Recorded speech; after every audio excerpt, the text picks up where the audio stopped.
This is Greg Troutwine with Marine Technology Reporter TV, and we're here today with Steve Hall, the CEO of the Society of Underwater Technology. And Steve, first and foremost, thanks for joining us. Brilliant. Thanks, Greg. Really good to be here. And my greetings to all of your viewers as well. But it's just to start us off, can you give us a brief personal and professional background? Yeah, sure. I suppose mine was a fairly untypical background in a lot of ways. I did a marine science degree back in the 80s, intending to join the Royal Navy, but with various defense cuts and things like that never happened. And I found myself, of all things, after a short period working as a surveyor, coastal surveys, pipelines, piers, that kind of stuff. I actually ended up as a customs officer for a little while. So I was working as a specialist customs officer at oil refineries. They'd figured out I knew a little bit about oil and gas, from my training. So great, you can be sort of one of these sort of poacher turned gamekeeper type people. And so I found myself supervising pipeline installations and tank integrity and stuff at large oil refineries. And after 3 or 4 years of that, of all those fun things like arresting people and interrogating them and spending some time during peak summer season, you'd be a traditional customs officer harassing people at airports and that kind of stuff. And after sort of 3 or 4 years of being a customs officer, my wife saw this advert for this thing called the James Reynolds Center for Ocean Circulation, recruiting now. So I said, oh, what's that then? And I discovered it was a project called the World Ocean Circulation Experiment, which was being put together by the International Marine Science Community at the time. And they were after scientists, engineers, technologists, program administrators. So I sent in the CV and they got in touch and said, customs officer with a marine science degree. There must be a way we can use you. And the next thing I knew, I found myself working for the UK's Natural Environment Research Council, based at this Reynolds Centre. And apart from program management duties, courtesy of having learned how to do quite a lot of chemical analysis for other kinds of substances as a customs officer, I ended up doing, mass spectrometer work, gas chromatography work, and going off to sea, usually Southwest Indian Ocean, skirting around the edge of Antarctica, out there in the roaring 40s and the fearsome 50s, learning about what it is to sort of hang on to your bunk so you don't roll out at night, and also learning firsthand that incredible camaraderie you get, from working with a small group of men and women, in these research ships, miles away from anywhere, seeing things that tourists pay good money to go see, you're thinking, hey, I'm getting paid for this, as you wake up to the sort of the penguins on the iceberg, and all that kind of stuff. So I did that for quite a long time. I worked for the research councils right through to 2017. Gradually, I supervised the move to the new National Oceanography Centre when that opened in 95. Ended up doing a long stint with the AutoSub Autonomous Underwater Vehicles program as a project manager there. Then moved more into the climate change side of work and saw out my last decade in public service very much on the policy end of the spectrum. So helping governments draft laws and policies, developing the UK's marine spatial planning system, contributing to the UN system on how we look after resources in areas outside national jurisdiction, and also the law as it pertains to marine autonomous systems. So quite a lot of interesting work there. And ended up heading the UK delegation to UNESCO's Intergovernmental Oceanographic Commission, and was eventually elected vice chair of said commission, which meant, among other things, I was also responsible for looking after the United States and Canada, within that system. So that used to be quite good fun, going to Washington, DC and meeting with senators and congressmen to try and encourage the US to be more proactive in looking after the marine environment and encouraging long-term sustained ocean observing. So great fun, really enjoyed that work. But, I'd been best part of 30 years in public service, and the opportunity came up back in 2017 to join SUT as the chief executive. I'd been a member of SUT for many years. I'd served on council. I'd been chair of council. And so I thought, yeah, why not? So I applied, got the job. And since the Easter of 2017, that's what I've been doing for a living. And it's been great. Steve, obviously, as I assume our viewers know you, I assume also our viewers know very well the SUT. But just to give us an overview, a by the numbers look at SUT by the Mhm. metrics of your choice, if you would. Okay, well, we're a international marine learning society. Been around a little while now, not quite as old as MTS. So we're formed in '66. And many of the original members of SUT were Royal Navy. We had a lot of mine clearance divers, military divers for the most part, who in their off-duty hours, particularly based out in places like Malta, were discovering with these newfangled aqualung things. They were able to go out and dive and find Greek and Roman shipwrecks and World War II shipwrecks, all these kind of things around the island. And one of the reasons they formed a society was so that instead of just going out and having a dive and coming home, they could actually write up what they'd learned, make discoveries, write scientific papers. So these guys formed, and of course in those days it was mostly guys, formed this Marine Learning Society. Very quickly, as that group were demobbed from their naval service and went on to do other things, many of them ended up being the first generation of hard hat divers in the North Sea, as that sector was developing. So SUT quite quickly moved on from its original, you could say, scientific diving, marine archaeology, defense diving side into being a society still very diving dominated, but increasingly moving into the oil and gas sector, particularly as the North Sea expanded. And so the society carried on growing through the 70s and 80s, and at some point began budding off into other countries. So the big overseas branches tend to be in other places where there's a strong oil and gas sector. So in the United States, most of our members are clustered in Houston. In Australia, they're mostly in Perth. And then we have other branches in places like Rio, Bergen. We're in Lagos, Nigeria. There's a growing branch in Beijing in China, running out of the Petroleum University of China there.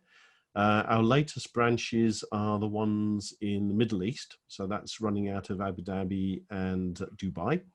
And we have a little baby embryonic branch just beginning to grow, operating out of St. John's, Newfoundland as well, plus other branches in Kuala Lumpur, Singapore, about 10 in all.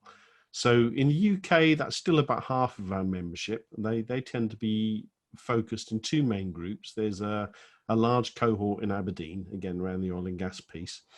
But then the other part of the membership in the UK is down in the south. So you tend to have London branch, very much more focused. Yes, there's oil and gas, but also the other things, the marine autonomous systems, the marine spatial planning work.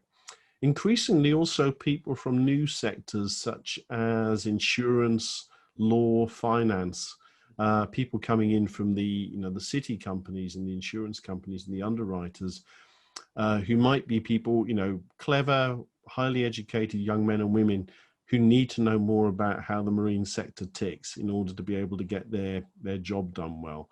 And so we're finding quite a lot of the new entries are coming from that community as well. Mm-hmm. And then we got branches in Newcastle who are very much more interested in the offshore renewables side, which is growing very rapidly in our membership, and quite a significant defense interest as well, usually coming in from the south coast. So people working in, again, naval systems, submarines, that kind of side. And we also have members coming in from the universities. So we tend to have the major marine universities tend to have membership too. So the membership tends to be clustered in these areas. Like similar societies, we have a number of special interest groups. So you have groups interested in things like salvage and decommissioning, in underwater, broad underwater technology, in diving, manned submersibles, even things like hyperbaric medicine. We have quite a lot of people working in that area, and there's a small but very active group of media divers. The sort of people that make James Bond movies or the underwater scenes out of Mission Impossible or Harry Potter, or even TV adverts. And one of the most popular annual trips we do is to go down and visit Pinewood Studios near London with some of our media divers who show our members basically how they work, how they stage these extraordinary scenes, and wonderful stories of well-known Hollywood actors and actresses who may not have ever done a day's diving in their life, who are suddenly expected to do really quite a dangerous stunt, and they have to keep them in the tank till, with the mouthpiece in until the last possible moment, then hoik them out and stick in the stunt woman instead, before they accidentally bump off their multi-million-dollar actor. So interesting bunch of people and some real characters. As you can imagine, with a society like ours, we've got some of the good old boys and girls who've been with us right from the start, quite literally right from the start. We still have some who joined us right back in the 60s, some of whom are still diving, still making discoveries. We've got one guy, Dr. Nick Fleming. He lost the use of his legs years ago in a road traffic accident. He's still out there in his 80s, diving, making scientific discoveries. He's really interested in drowned landscapes, the places where humans used to live that have been lost to sea level rise over the centuries. And remarkable. You meet characters like that, and they're truly inspiring human beings that make you think, wow, I hope I can still be as fit and active and interested as that, when I get to their age. So terrific heritage. Of course, we sponsor students. We have a number of students going to university, not just in the UK. Our overseas branches are very much involved in the student scholarship side as well. In the US, they do things slightly differently in that our Houston branch, or USA branch, I should call it, operates a kind of student chapter system. So if you go down to Houston, you'll see a student chapter at A&M and out of Rice, and out of the University of Houston, and terrific bunch of kids, very, very talented, very, very good at what they do. And again, you go down and visit them in those sites, and it's just inspirational. You come out thinking there's real hope for the future, as this generation enter our industry and move through it. So, Steve, obviously, as you said, you've led SUT since 2017. Mm-hmm. We're in a period where technology generally is rapidly evolving. But when you look at the last 3 years you've spent there, what do you count as the society's greatest achievements? Oh, I'd say, to me, it's increasing our footprint in new territories. That's been significant. We're growing well now in China. We had the new branch out in the Middle East, and this one that's just starting in Canada. So things like that have been good. For the first time, we're sponsoring PhD students. We never did that before, and that's been done through the generous help of the Sonodyne Foundation. So I'm very proud of that. And the other thing, which is literally just starting, that I think will go a long way, is that in partnership with Marine Technology Society and with the Institute of Marine Engineering Science and Technology, our friends at IMRS, we've now introduced the possibility for our members to pursue chartered status. So that the first cohort of volunteers, the guinea pigs, as it were, are going through at the moment. So it's very much aimed at people who've been working with autonomous systems and ROVs, and in the seabed systems that are so essential for both hydrocarbon and renewable power sources. So we're hoping to have our first cohort of CMAR techs all nicely registered before Christmas. Our friends over at MTS are doing the same. And once we've both been through our respective pilot programs, we're hoping to really roll that out to the wider society and to encourage more and more of our members to consider going down that professional development pathway. I mean, it's not essential. People have worked in this industry for decades without them all having to be chartered. But what we're seeing now, whether it's the insurers or the people financing the programs, all these kind of things, particularly for the folk working in the private sector, having that extra sort of kite mark of quality, around the staff, Mhm. just helps give that little bit of confidence if you're recruiting somebody and you want to know, well, what's their skill set? What can they actually do? If you see that they've got the chartered status as well, it helps push them up to the next level. Now, we're not, in legal terms, we're not a professional body. So, we can't award the chartership ourselves, same with MTS. So we have to do it in partnership with somebody who is. So at the moment, we're working very closely with the IMRS, and who knows where that will lead in future. The society is in a good place, and whoever my successor is, I hope that they enjoy it, because we're entering this profound period of transition now. All of us that work in the offshore sector are seeing that the normality of the last 50 years, you could say, is beginning to slowly slide away and be replaced by a whole new bunch of industries. Now, we've already seen, particularly in Europe and some other parts of the world, this huge take up of offshore wind, which is now transitioning into being offshore floating wind. In China, I've seen the first examples of floating solar, and I think that's going to end up being a huge industry as well. We're seeing this massive take up of autonomy, both for things like the offshore survey systems, but also in the defense field. And the other industry, which I think is going to be absolutely vast, and we're just at the very, very beginnings of it now, is hydrogen. That is going to be massive. Whether it be blue hydrogen, the hydrogen that's been derived from natural gas, and then you capture the carbon and put it back into the rocks, or whether it's the green hydrogen that's been electrolyzed from seawater using renewable electricity.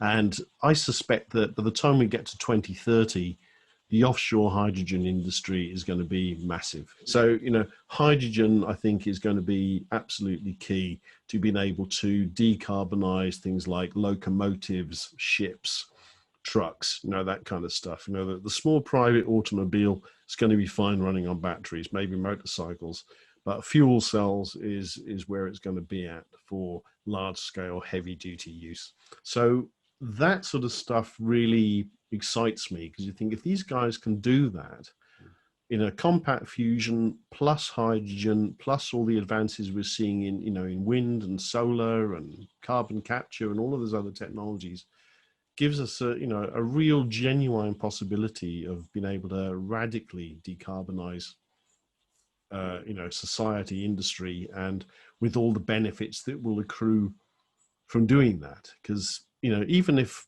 CO2 had no effect whatsoever on temperature, we know it's changing the acidity of the oceans. We've got to tackle that. And then you have all those associated things like sea level rise, which is going to end up killing an awful lot more people than temperature rise will. There's some very, very serious issues as you start melting Antarctica and Greenland, and we're not just talking 30, 40 centimeters of sea level rise. We're talking meters. We'll still need oil, for all those 1,001 other things that you use oil for. We'll still need gas, but probably not in the quantities we need them today. And I think the other big area we'll see a lot of development in is aquaculture. And many of us are on the kind of periphery now, but you could say that the way we look after the ocean, it's like we never evolved out of hunter-gatherer. When we look at how in land use, centuries ago, folk figured out how to plant a crop and not bother chasing mammoths around the savannah anymore. But in the oceans, we still pretty much behave like those cavemen. We're sending out these ships, catching all the animals, and of course, there's no big fish left anywhere. And I think one of the other big cultural and societal changes we will see over this next sort of half century is a gradual shift from almost like wild caught fishing into much more managed aquaculture based systems, maybe on a really large scale, ocean ranching rather than fishing, but you know, it requires changes in the law, changes in ownership models. But we'll see a lot of this, and there's some fantastic work being done, particularly in the US. Companies like Blue Nalu and Finless Fish Mhm. doing this fantastic work now using in vitro technologies, cellular aquaculture, to be able to make fish without the thing ever having swum in an ocean, just making fish flesh. So lots of changes and lots of crossover between all of the different marine technology sectors, because the technology that the one side is using ends up being of value to somebody else as well. And I don't think we'll see quite so much of this kind of silo mentality in the future, where folk land in one sector and stay in just a narrow part of it for years and years and years. I think we're going to see a lot more flexibility, particularly from the kids, as they come through and maybe spend some years in industry, then go across to academia, maybe then over into government, then back into industry throughout a long career. And it's one of the valuable roles that the learning societies, professional bodies play,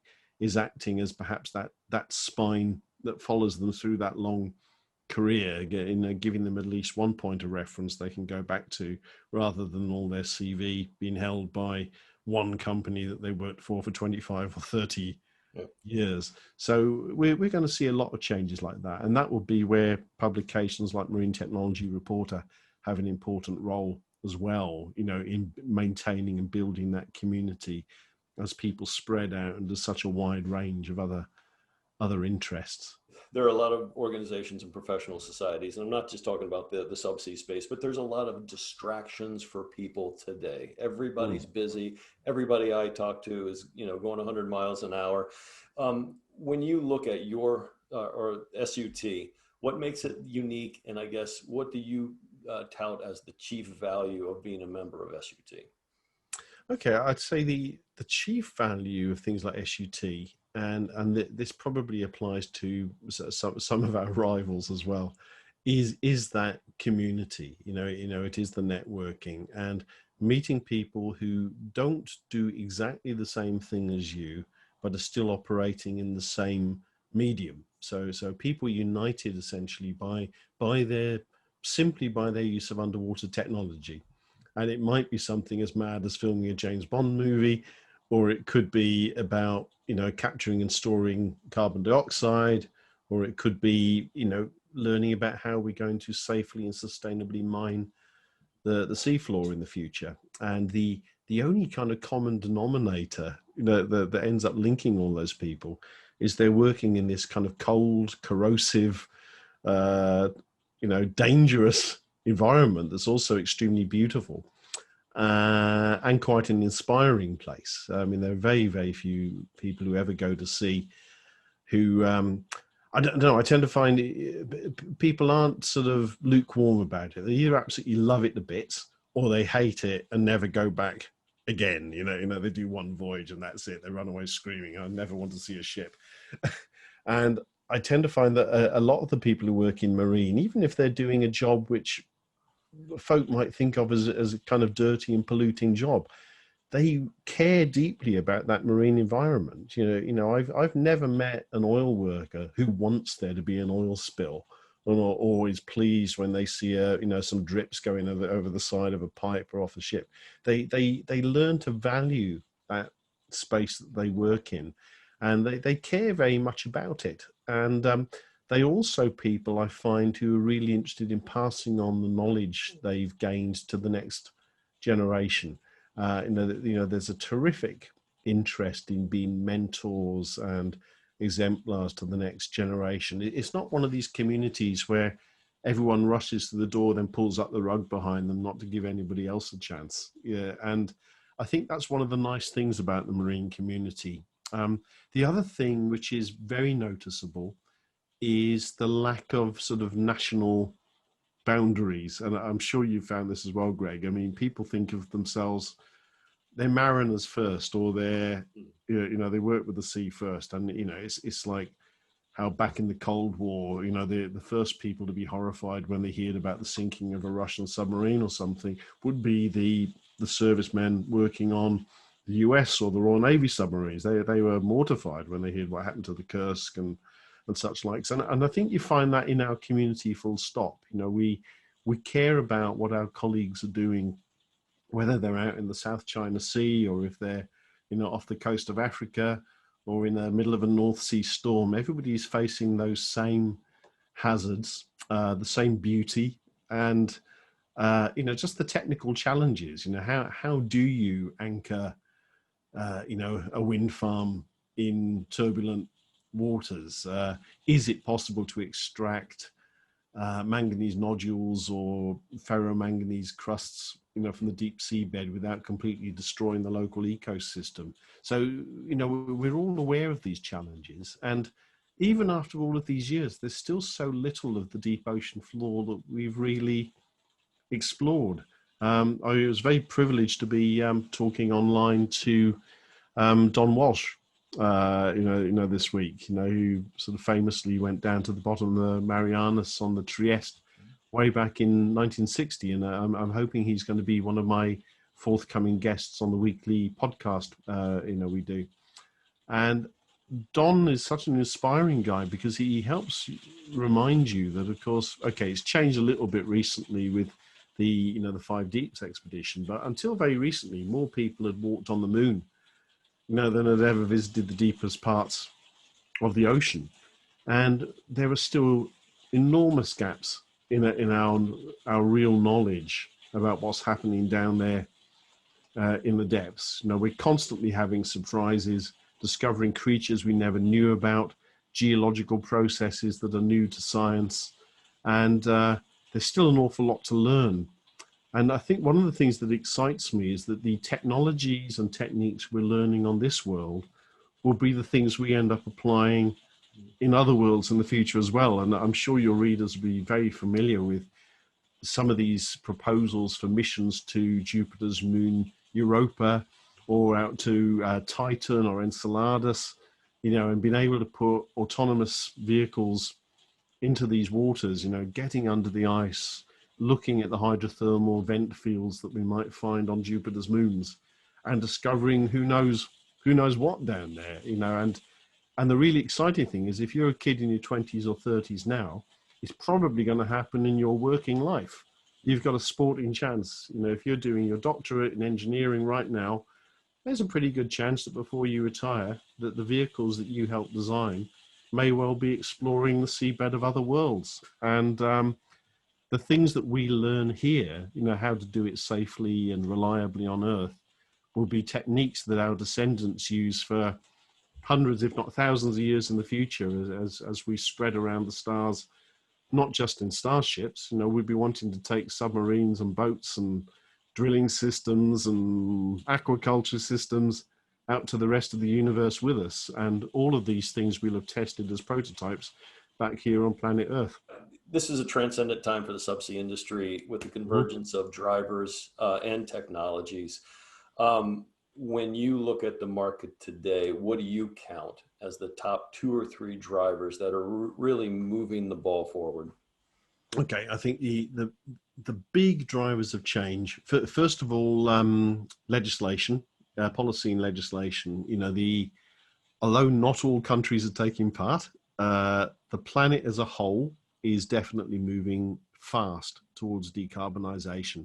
And in fact, the countries that don't do it are going to find themselves at a significant competitive disadvantage, because they'll find that their their competing countries have all moved to a whole new level of technology, and they're still burning, you know, oil. There are some significant issues there that need to be addressed, and they will be addressed. But that policy driver, the need to decarbonize, is certainly changing things very, very quickly. And it's not just the technology that it's changing, it's things like the investment space. You know, we're seeing these, you know, divestment campaigns. There's moves afoot to say that, you know, unexploited hydrocarbon resource should be shown as a liability rather than an asset on a company's balance sheet. You know, all of these kind of things. And it's those kind of, those big policy changes that are sitting there in the background that I think will end up being quite a significant driver. You know, when you've got a pension fund, you know, worth billions, refusing to invest its money in a company because it hasn't transitioned towards, hydrogen or wind or solar or whatever you're going to do. That ends up being a significant commercial pressure. So I think that kind of policy finance space almost ends up being almost forces the technology. In most instances, we've got a pretty good idea how to decarbonize society, produce new forms of energy. There aren't that many major gaps. I think the other big challenge for us is energy storage. I think that's a big one. There's 101 different ways to make energy out of the ocean. Lots and lots of different ways of doing it. But how do you store that energy for when the demand peaks happen? What do you do on the day when the wind don't blow or the sun don't shine? And I think that there's still some quite big technology gaps there in, do we do it with, is this about battery storage? Is it about pumped storage? I saw a wonderful demonstration. There's a company called Gravitricity around who were using the energy stored at the energy generated at peak times to wind weights up and down mine shafts, and then the wind drops and the weight starts dropping down the shaft and you carry on getting your energy in that way. So I think there's some big changes afoot in energy storage, which will then end up operating alongside the offshore renewables to ensure security of supply. So energy storage, the actual low carbon energy itself. People will always need to eat. So as we mentioned earlier, we need to get a grip on how we produce marine protein. People always need space to live. And I think what we've seen the Chinese do in the South China Sea, large scale reclamation of low-lying land, that's going to turn out to be a pretty significant industry, this century as the ocean rises, and the ice caps melt. There's going to be an awful lot of places in this world that need to start building higher. And so I think whether we're looking at, cities that float, or, life afloat, that kind of stuff, or whether we're looking at just good old fashioned land reclamation, I think we're going to see some quite significant changes there. The other aspect I think we need to take seriously, and we've seen it perhaps in COVID, with people getting used to working from home and, the need for better teleconnections and this kind of stuff, is if people find themselves in a situation over the next 10, 20 years where they're not having to commute to a major city anymore, does this mean that more of us are going to choose to live in sort of attractive coastal locations? And then that starts having some interesting implications for how we start regenerating what in some instances have been quite run down coastal communities, because not everywhere is a tourist resort with great surfing and a fantastic beach, but nonetheless humans feel happier, healthier, and are measurably fitter when they happen to live within sight and sound of an ocean. People joke about vitamin C, SEA, but there's a lot of truth in that. And we already have a significant part of the global population lives within just a couple of miles of a coast, but it may well be that one of the consequences of improved telecoms is that even more people would choose to live in that coastal zone and maybe get out of the big crowded cities. And there again, we're going to have to balance how we have large numbers of humans living in these quite fragile ecosystems. There is one other thing I should mention too. I'm sorry, go ahead. Is that it just struck me, probably is worth mentioning. Yep. I was going to say, one of the things that strikes me, I first started working with marine autonomous systems back in about 97, 98. And they're becoming pretty advanced now, and they're going to get more and more advanced as the years go by. And we recently saw our friends in Russia deploy the first prototypes of something they call Poseidon, the NATO reporting name Canyon, which is basically a nuclear-powered and nuclear-armed autonomous underwater vehicle, for military purposes. Now, that's fine. It's Russia's business. If that's what they want to deploy, it's their sovereign right to do that. But marine law and marine policy these things evolved over hundreds of years, going back to how far could you fire a cannonball, and all this kind of stuff. And as far as I can tell, if you're trying to look at what laws regulate what you can do with an autonomous system, and I think you're looking at the 1907 Hague Convention, Part 8, which regulated rules pertaining to torpedoes and sea mines. Mhm. And here we are in the sort of first quarter of the 21st century, and we're still using a 1907 piece of legislation, which was never intended to apply to a nuclear robot with a whopping great thermonuclear warhead on the end of it. And I think both in the defense sector and also in things like autonomous shipping, we really need to start getting our grips, not just on the technology, which is moving ahead at a fantastic pace, but make sure that our policy and legal frameworks are keeping pace with the, how the technology goes. Because at the moment, it's running, I'd say the law is running about 20 years behind the technology. And I can easily see a situation, perhaps 10 years from now, where you may have quite significant marine conflict going on with probably scarcely a human sailor anywhere involved. By putting everything, by turning them all into robots, does this lower the threshold for conflict? Are you more likely to have a conflict because it's okay, it's only a bunch of drones fighting each other, or what? And the implications, say you've got your, seabed digital infrastructure, you've got your control systems, your pipelines.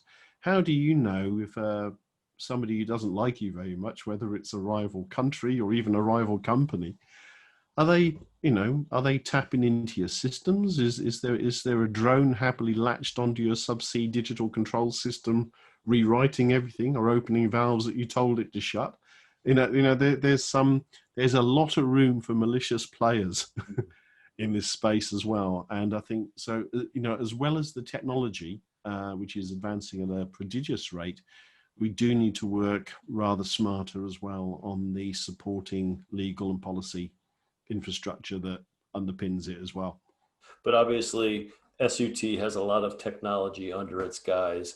Is there Mhm. one that you see particularly important or instructive in pushing this industry forward faster in the coming years? I think the general trend across the piece is taking humans off platforms, whether it's taking them off oil and gas production systems or whether it's taking them off ships. I think the movement towards putting, human crew back into shore bases is going to be one of the most significant changes we see in the next few years. And it might be quite a surprise to our descendants 50, 60 years from now, who realize, hey, do you know, back in the 2020s, people still actually worked on oil and gas platforms, or they actually went out on fishing boats, or they went out on Navy ships, or whatever. And they might find that quite astonishing. And perhaps in some ways it's a shame, because I think there's a great deal to be said for actually having people out there in that marine environment. And I worry perhaps that if you, well, I'll give you an example. In my country, in the UK, my parents, certainly my grandparents' generation, probably all had members of the family somewhere who had either been a sailor or perhaps had served in the Navy, or had done, they'd been a fisherman or a shipbuilder or something, and people were extremely conscious that they lived on an island. And I feel sometimes, particularly when I talk to some of the kids, I go to a lot of schools to give talks, and I don't always think that today's children even realize we live on an island in the case of the UK. They take all their vacations, they fly everywhere, or they might go on, in the case of the UK, they'll go on the train, they go straight through the Channel Tunnel. It's very easy to forget that we're surrounded on all sides by ocean, and that well over 90% of all of our trade arrives on a ship. You get that shiny new pair of trainers from China that didn't fly in. A lot of our food is coming in that way, our energy is coming in that way. And I think this general kind of almost marine awareness Mhm. is is dropping out of the population in some ways. And if it's happening in an island country like the UK, you can imagine even more so for folk who live in landlocked places far away. And so I think it is a big challenge both for societies like mine and for our society as a whole to encourage people to understand that they, you know, it's one planet, one ocean, that we're all interconnected, and that that ocean that used to divide us all is actually the thing now which unites everybody. It's the pathway across which everything crosses. You know, when you go and check out your latest YouTube video, that wasn't bounced off a satellite. You know, that came through a fiber optic cable laid across the seabed. You know, with quite a lot of labour behind it, and you know, an ocean floor that had to be surveyed, and a cable that had to be laid, and you know, armored and buried in some places as well. There's a huge amount of technology happening out there right now at sea, which underpins everybody's day-to-day existence that they're probably barely aware, you know, is even a factor. When you use your career as a bookends, what do you consider be the one technology that has most made the business of working underwater efficient? I would say it probably is marine autonomous systems in recent years. That's the thing which is really, it's certainly transformed the cost base. Mhm. You know, if you want to get data from, you know, under a polar ice cap, or you know, you want to get out there in the middle of a December storm, to do that when we were relying on ships, you know, was very, it was doable, but expensive. You needed a lot of, you know, a big crew, a lot of technology behind you. Now you can have almost disposable, you know, in the single use systems that can go out there in the midst of a wild storm, gather the data that your farmers and your planners, you know, need for better weather forecasting and all of those other things, from, you know, these little yellow robots, that, you know, that are out there just constantly feeding data in and slowly beginning to make the ocean transparent. There's a long way to go. You know, still massive gaps in our knowledge about the ocean, but the gaps are getting smaller. And I think, yeah, it's the robotics, the autonomy side, which has really changed things, certainly in my working life. Now, admittedly, that's because I've come largely from a marine science background. For those of my friends who are working more in the energy sector, they probably might perceive it differently. But certainly for people like me that have come from that kind of data and scientific knowledge side of it, then it's very much the autonomy and the advanced sensors that go with that. Okay. Well, we're rounding third and heading for home, as we say here in the States. So no, Mm. there's no business discussion that can be had without discussing COVID-19. So you Hmm. can give me a brief on how these past, I'm trying to think of it, 6 or 7 months at Yeah, this it is point, about that now, how isn't it it? has material impacted the association and its members. Yeah, sure. Okay, COVID, of course, has been a huge challenge to SUT. You know, we're a membership-based organization, and a lot of what we do is based around bringing people together. You know, events, training courses, conferences, time in the pub. You know, after a meeting. You know, that's what societies like ours do. So, COVID, of course, hit all of our branches very hard, because most of them had to shut down their obviously their social networking side. You know, they weren't able to go out and have a few beers together anymore, and it meant things like not being able to go visit schools and colleges, not being able to hold the face-to-face training courses, you know, and meetings, and that was pretty difficult.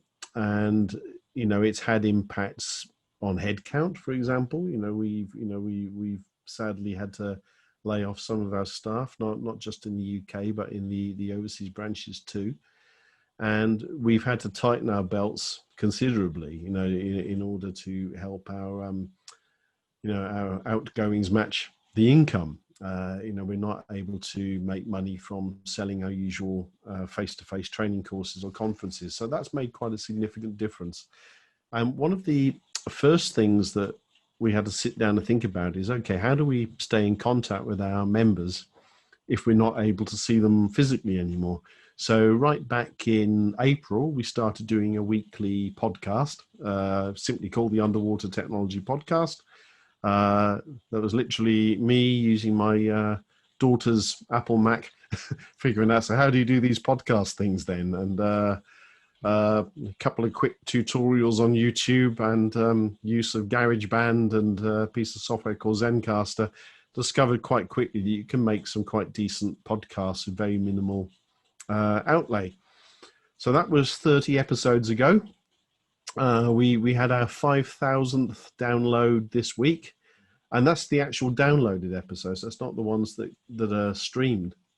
And we've covered a very wide range of topics. We've had people who've been on deep submersibles like Alvin doing the hydrothermal vent visits. We've had oil and gas folk. We've had insurers, adventurers of various kinds. It's been great fun interviewing the different guests that we've had. So the podcast has been one way we've kept in touch with people. Fortnightly webinars, so public webinars that go out every other Monday at a UK lunchtime. We've been doing some free training seminars as well, and just working a lot harder through the social media, and the various ways of internet connectivity to try and keep in touch with everybody. Now, different branches have had slightly different challenges. Our friends in Australia have been fortunate that COVID was controlled very well there. So our Perth branch is probably the first of our branches that's been able to open up a lot more and start having a bit more face-to-face interaction. Our Beijing branch, although the disease sort of kicked off over there, they do seem to be a country that's managed to get a good level of control over it. So our Chinese members are beginning to meet again. And we're seeing in Houston have been doing some great work on turning what used to be their face-to-face courses into online training courses. So we're learning off all of them, and we hope before the year is out that we'll be starting to do our first sort of paid online training courses over here in the UK. But, it's good things are still happening. The committees and special interest groups are still meeting.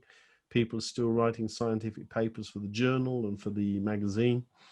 And it's the world hasn't stopped. Life goes on. People are learning to adapt. And I suspect some of the changes that we've all had to take on for COVID will become lasting ways of working. Certainly the move towards home-based working, I suspect for many of our members, will now become quite an ingrained part of day-to-day life. Yeah. One final question, Stephen. I understand that your time with SUT is coming to an end. What's next for Steve Hall? Right. Well, I live in South Wales, although I work in London and the other SUT centres. And to be honest, you don't often get an opportunity to do a really interesting marine science, technology and policy job in my own home area. They don't come up very often. And so the opportunity came up this year as an organisation called the Pembrokeshire Coastal Forum. And they have a number of projects, including Marine Energy Wales, which is looking after the introduction of floating offshore wind off the Welsh coast. They're also interested in sustainable coastal tourism. I mean, the vision of the organisation is basically a sustainable coasts and ocean. And the opportunity for a new CEO came up with Pembrokeshire Coastal Forum, and I thought, well, this one sounds too good to give a miss to, and I applied and I got it, and I'll be starting at the end of December. So I won't disappear entirely from the SUT world. Obviously I'm still a member and fellow of the society, and I'll be following on from David Kirkley as the next chair of the SUT International Committee. So I'll certainly carry on engagement with helping to grow the society internationally there, and encouraging our links with MTS and IMRS and others. So I don't disappear completely, but I'll be focused much more on that kind of sustainability piece and the green issues things like, sustainable coastal tourism, sustainable marine energy, aquaculture, sea level rise, adapting coastal regions to a rapidly changing world. So that will probably be see how I see out the remainder of my full-time working life. And for the first time in, well, I think since 1987, I'll actually have a job in the same country I live in. So I'm quite looking forward to that challenge as well.